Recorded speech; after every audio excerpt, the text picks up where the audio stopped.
Olá, pessoal. Então, continuando nossos estudos dentro da área da biologia do segundo ano, hoje nós vamos estudar sobre o reino dos fungos, né? Mais conhecido, ou também o reino fungi, né?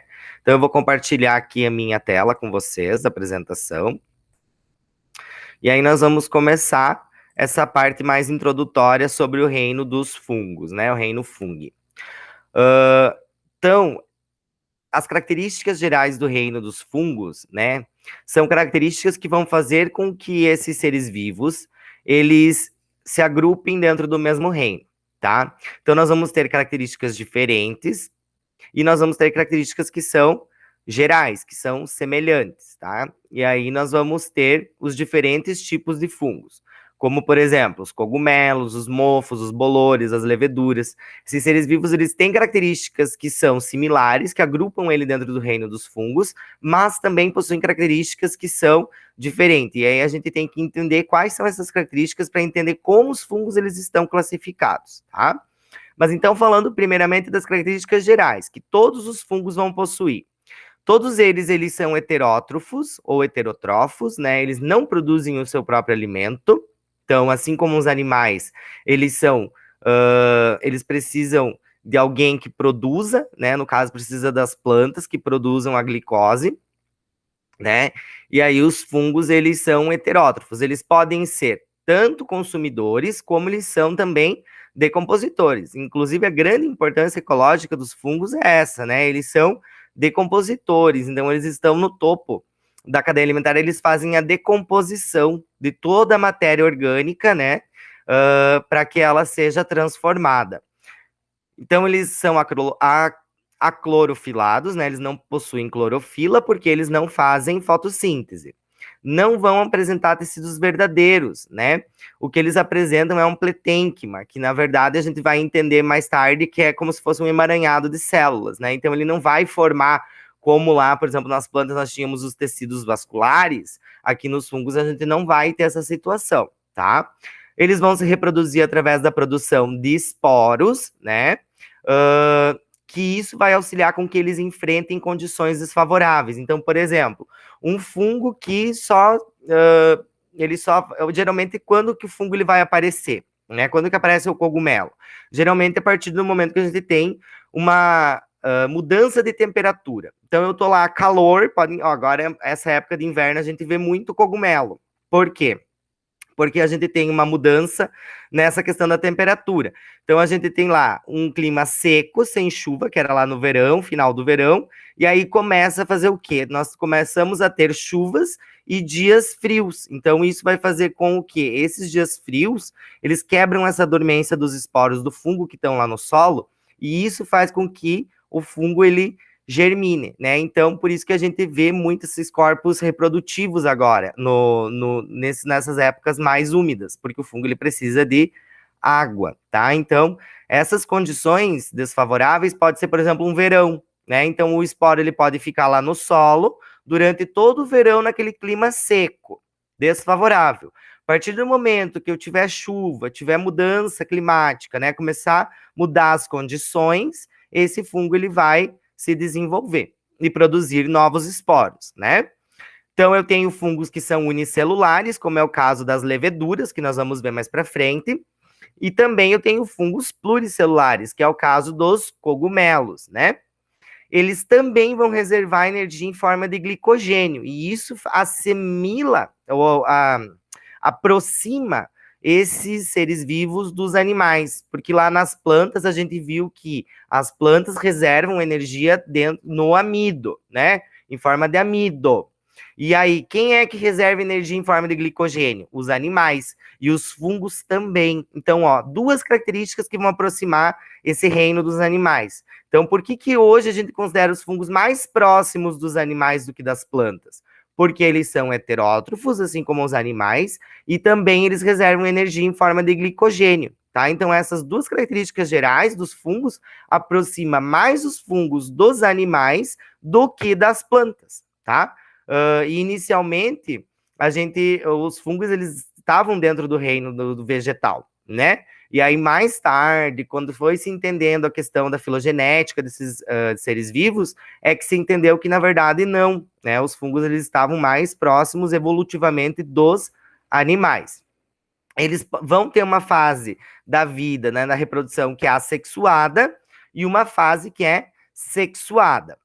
A digestão desses seres vivos, ela é extracorpórea. Por quê? Porque ela vai acontecer fora do corpo, né? Fora da célula. Então, ele vai liberar as enzimas, né? Digestivas, que vai fazer a digestão, e aí ele absorve os nutrientes já digerido, tá? E eles possuem parede celular com quitina, que é uma proteína, tá? E as plantas era celulose, então também isso é diferente, porque aqui nós temos parede celular com quitina. Os artrópodes têm exoesqueleto de quitina, e aqui é uma outra característica que assimila eles dos animais, porque a gente vê quitina onde? Nos animais e não nas plantas, tá? E nos fungos a gente vê quitina também. Então, com relação à classificação, como que esses organismos, esses seres vivos, eles são divididos, classificados? Então, a gente tem grupos, né, de classificação. Então, o primeiro grupo que a gente tem são os ascomicetos, que eles são os formadores de esporos sexuados por meiose, que são os ascósporos, tá? Então, aqui, ó, ascomicetos, ascósporos, tá? Sempre nesse mesmo prefixo da palavra. No interior de uma estrutura que é chamada asco. Então, o que produz os ascósporos? O asco. Então, essa estrutura que forma esses esporos. Dentro de um corpo de frutificação. E aí, o corpo de frutificação é o ascocarpo, tá? Não se detenham muito nessa questão de nomenclatura. O que vocês têm que entender é que, por exemplo, aqui, ó, a levedura, Saccharomyces cerevisiae, que é aquela que a gente usa para fazer pão, fermento de pão biológico, essa levedura, ela é o quê? Um ascomicetos. E é um fungo unicelular, tá? Colonial, que não possui, no caso, ascocarpo, tá? Mas aqui, o que a gente tem que entender de tudo isso? Precisa decorar tudo, ascósporos, asco, ascocarpo? Não. O que eu tenho que entender? Que os ascomicetos, né, são unicelulares, possuem os ascósporos, e um exemplo é a levedura, né? Que geralmente, quando se fala, vai se falar da mais conhecida, que no caso é a Saccharomyces cerevisiae, tá?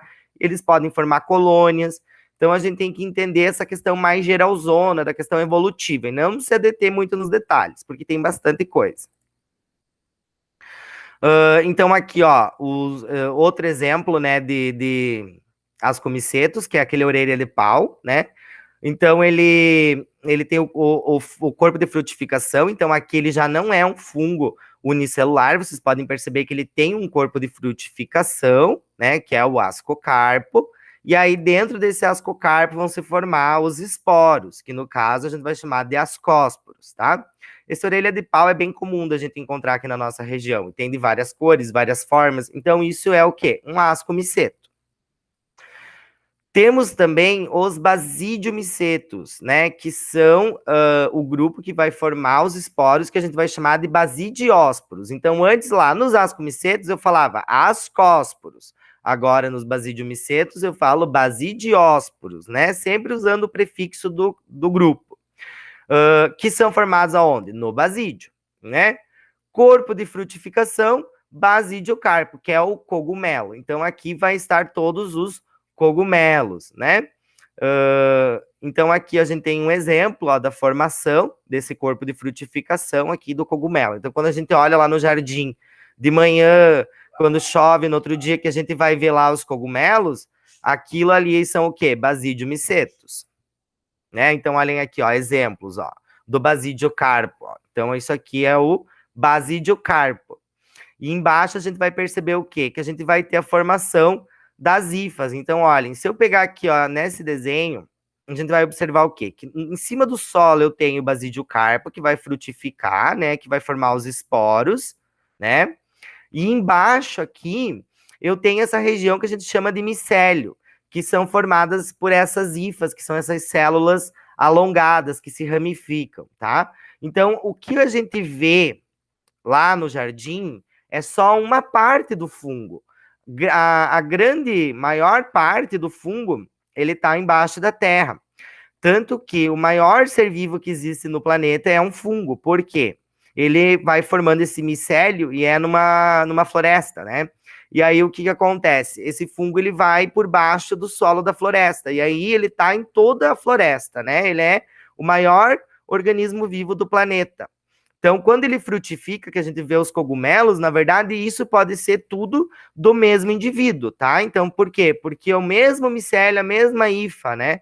Então, quando a gente não consegue ter muito a noção do tamanho do fungo olhando o cogumelo. Por quê?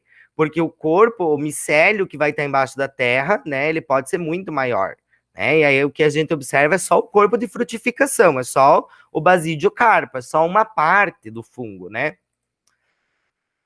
Então, aqui, ó, mais um desenho mostrando um pouquinho mais de forma didática, ó, a formação desse micélio, que ramifica embaixo da terra, que são essas, que formado por essas hifas, né, que são células alongadas, e aí aqui em cima do solo ele vai produzir o basidiocarpo, que é onde vai se formar os esporos, que vai servir para reprodução desses seres vivos, né? Beleza. Então, aqui tem a questão do ciclo reprodutor, né? De como que esses fungos, eles se reproduzem, né? Então, aqui, ó, eu vou ter o basidiocarpo, né? Que é o meu corpo de frutificação, né? O micélio aqui embaixo do solo. E aí, lá no basidiocarpo, lá no basídio, né? Que é onde vai se formar os basidiósporos. Essas células, elas vão sofrer meiose, né? Então, aqui eu tenho uma célula que é 2N, que é diploide, e aí eu vou ter ela sofrendo meiose para ela se tornar uma célula haploide, né? E aí ele vai liberar esses esporos, e aí esses esporos germinam, formam as hifas, né? Essas hifas haploides, que em algum momento essas hifas elas vão se fundir, e aí é o que a gente chama de plasmogamia, né? Então eu tenho, ó, um esporo haploide e outro esporo haploide, aí eles vão germinar. Vai chegar um momento que essas hifas elas vão crescendo até elas se encontrar. E aí, quando elas se encontram, elas vão se fundir e vão fazer o que a gente chama de plasmogamia, né? Então, eu vou ter dois materiais genéticos diferentes. E aí, eu vou ter uma hifa que é dioica, né? Que é dioica, não, que é diploide, desculpa, é que eu li aqui dicariótica, né? Então, ela é uma hifa dicariótica ou diploide. Por quê? Porque ela veio, metade do material genético dela veio de um esporo e metade do material genético veio de outro. E aí eu tenho uma grande questão importante dentro da biologia, que é a variabilidade genética.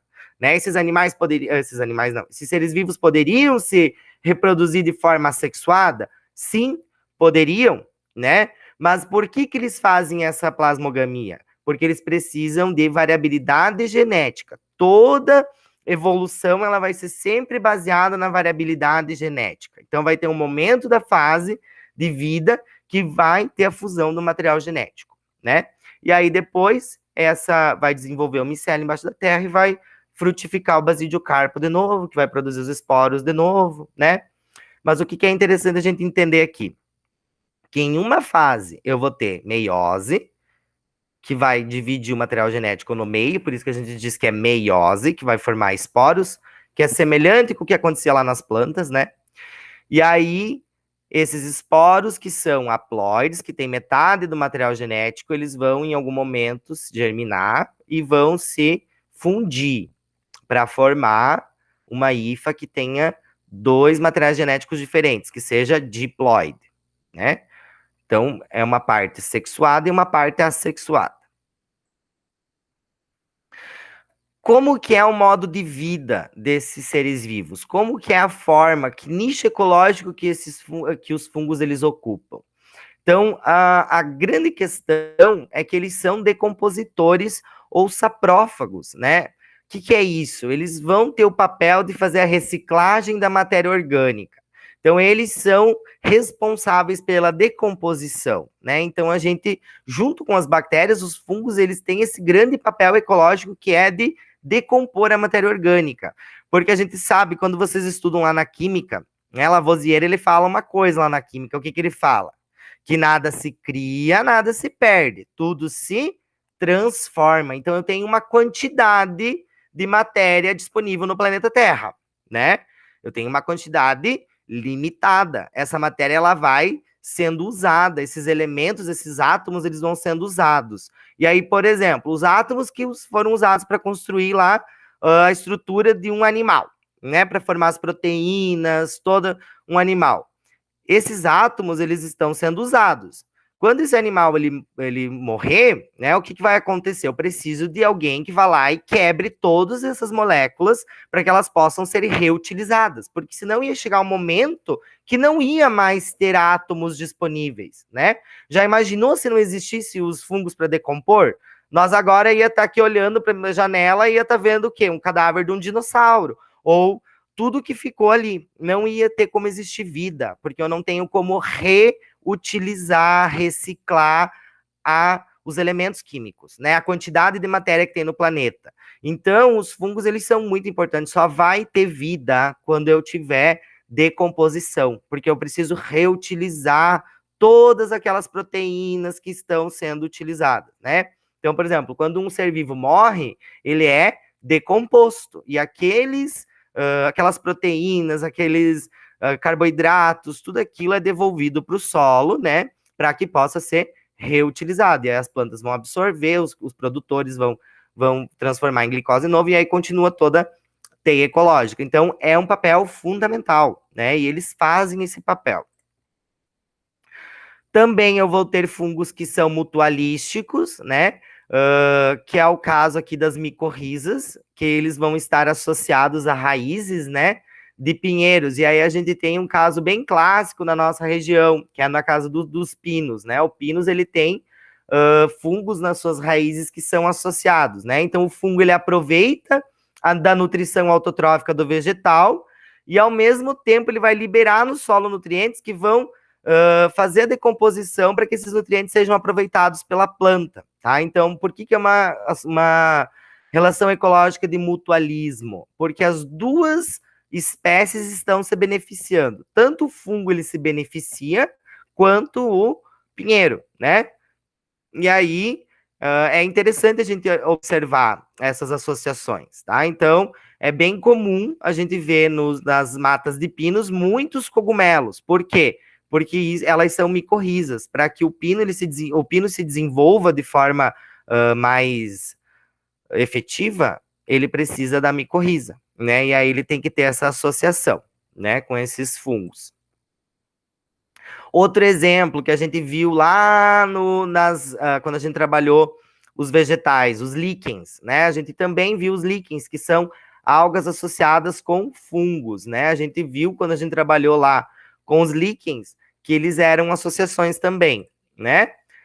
Também vou ter fungos que são parasitas ou patógenos, que podem causar doenças em plantas, né? Então, aqui a gente tem o exemplo da ferrugem do cafeeiro, que é uma doença que é provocada por um fungo. Então, a gente vai observar essa ferrugem embaixo das folhas, né? Também tem fungos que são parasitas, né? Que causam micoses no homem, né? Como é o caso do sapinho, da histoplasmose, que pode ser causada nos pulmões, da candidíase, né? Que é causada pela Candida albicans, que dá na boca. Então, tem vários exemplos também de doenças causadas por esses fungos. Veja como eles têm várias distribuições, né? É um universo. Quando a gente entra na questão dos fungos, isso aqui é um universo, porque eles vão ter desde aplicações médicas, né, na questão das doenças, como aplicações industriais também, né? Então, aqui, ó, por exemplo, para a produção de queijo, né, o queijo gorgonzola, né? Também, ó, esses verdinhos que a gente observa aqui são fungos que vão colonizar esse queijo e vão dar características a esse produto, né? Então, a gente tem também nessa questão da indústria. O champignon, né? Que também é muito utilizado na culinária, também é um exemplo de fungo. O pão, né, que é através da fermentação alcoólica da levedura Saccharomyces cerevisiae, que eu falei para vocês antes, né, dos ascomicetos, que ela vai produzir etanol e gás carbônico, né? E aí o que acontece? O gás carbônico que vai ser produzido nessa fermentação vai formar aquelas bolinhas dentro da massa, que vai fazer com que a massa cresça, né? Então, quando a gente fala em fermento biológico, por que é um fermento biológico? Porque é uma levedura. Se vocês olharem atrás lá do rótulo do fermento, vai estar escrito, ou na frente, em algum local ali, vai estar escrito o nome da levedura que é o que faz esse fermento, que geralmente é a Saccharomyces cerevisiae, né? Bebidas alcoólicas, então é o exemplo da cerveja, também é uma bebida fermentada, né? Uma fermentação alcoólica, tá? Então a gente tem vários exemplos, ó, medicamentos, os antibióticos, né, que foram descobertos lá por Fleming em 1928, né? Que ele obteve o primeiro antibiótico, né, a penicilina, até que foi através do gênero Penicillium, por isso que o nome é penicilina. E foi uma revolução dentro da medicina, né? E ela foi meio acidental, na verdade, o Fleming ele descobriu a penicilina de forma acidental, porque ele teve uma contaminação, ele trabalhava com algumas bactérias lá, e aí ele observou que teve uma contaminação de um fungo nessas bactérias, e aí algumas onde contaminou, as bactérias morreram. E aí ele percebeu que esses fungos eles estavam matando essas bactérias. E aí ele começou a estudar essa questão. E aí ele descobriu que, na verdade, os fungos eles produzem antibióticos, né? E aí, a partir de 1928, ali, até agora, assim, a indústria química ela se focou muito na questão de descoberta de antibióticos. Então, por exemplo, tem o Instituto Pasteur lá na França, que foram levados, assim, exemplos de fungos do mundo todo para se obter antibióticos diferentes, né? E aí hoje a gente já trabalha com a questão da resistência aos antibióticos. Por quê? Porque isso foi algo que foi muito disseminado dentro da medicina, né? Então a gente tem a descoberta do antibiótico, a gente sabe que é muito importante a questão do antibiótico, porque as pessoas antigamente morriam por infecção, e aí, depois que se descobriu a penicilina, foi começando a se tratar essas infecções bacterianas, né? E hoje a gente já tem o problema de que essas bactérias elas estão resistentes a esses antibióticos. Então percebam que tudo está relacionado, tudo está interligado, tudo está em sintonia, né? Os assuntos, isso é coisa que pode cair no Enem. Tem fungos que são perigosos também, né? Como é o caso aqui, ó, da Amanita phalloides, que pode matar uma pessoa, 50 gramas, né? Pode matar uma pessoa de 70 quilos. Então, por isso que não é bem assim, né? Os cogumelos, existem cogumelos que são extremamente mortais, né? Porque eles têm muitos compostos tóxicos, né? Também tem alguns que são alucinógenos, que é o caso da Amanita muscaria, só que tem a questão da intoxicação também. Geralmente, esses cogumelos que são tóxicos, né, os cogumelos que matam, eles têm esses compostos, né, que são alucinógenos. E aí, a questão é que esse composto pode intoxicar, e a pessoa pode acabar morrendo, vindo a falecer em função da intoxicação desses compostos, né, que tem nesses cogumelos, né? E também existem vários outros aqui, né, a questão do purpúrea, né, que é o que foi causado, que se descobriu o ácido lisérgico, enfim. Aqui tem, ó, mostra o trigo, né, infectado também pelo Claviceps. Ó, bolor de pão, né, aqui tem uma imagem microscópica do bolor do pão, né? Então vocês podem ver os corpos de frutificação aqui, ó, que são essas bolinhas maior, né? E aí dentro forma como se fossem esses cachinhos cheios de esporos, né? Então é ali que ele vai frutificar. Esse aqui é o corpo de frutificação. Olhem aqui esse também, essa imagem. Outro aqui, ó, que é tóxico. Então, tem que ser uma pessoa muito especializada para conseguir identificar essas espécies, né? Tem cogumelos que são utilizados na culinária, que, por exemplo, as trufas que custam muito caro, né? Muito dinheiro. Mas aí a pessoa tem que ser muito capacitada nessa questão de conhecer, de saber identificar, porque existem muitas espécies de fungos, muitas espécies diferentes, e a maioria delas, elas são tóxicas, né? A maioria elas não são indicadas. Algumas espécies são comestíveis, mas aí a pessoa ela tem que ter muito essa questão de identificar. Então não se aconselha, né, que a pessoa colete esses fungos e que não se mexa, porque muitas vezes o simples fato de você tocar no cogumelo, né, e coçar o olho, por exemplo, você pode ter uma irritação no olho, e esse composto pode até te deixar cego, por exemplo, né? Então, a gente sempre aconselha que nunca você vai ver um cogumelo e você vai lá pegar na mão. Por quê? Porque eles são seres vivos que produzem muitas toxinas, né? Então, você não pode simplesmente ir lá e encostar naquele cogumelo que você achou lá, pegar. Não pode, né? Então, a gente sempre aconselha o quê? Que viu, deixou lá, não mexe. Por quê? Você não sabe se não é venenoso, se é tóxico, se não é. Então, tira foto de longe, né, e não toca, porque você não sabe. Então, essa é sempre a questão, né? Pessoal, então, para a nossa aula de características gerais dos fungos era isso, né? Eu vou fazer nas próximas aulas, vamos entrar mais na questão biotecnológica, de para que esses fungos eles são utilizados, vamos detalhar um pouquinho melhor, né, a questão da produção de alimentos, da produção na agricultura, porque eu acho que é bem interessante a gente entender que os fungos eles têm muita importância e muita aplicação dentro da nossa vida cotidiana, né? E é legal a gente trabalhar essas aplicações. Beleza? Então, até a próxima.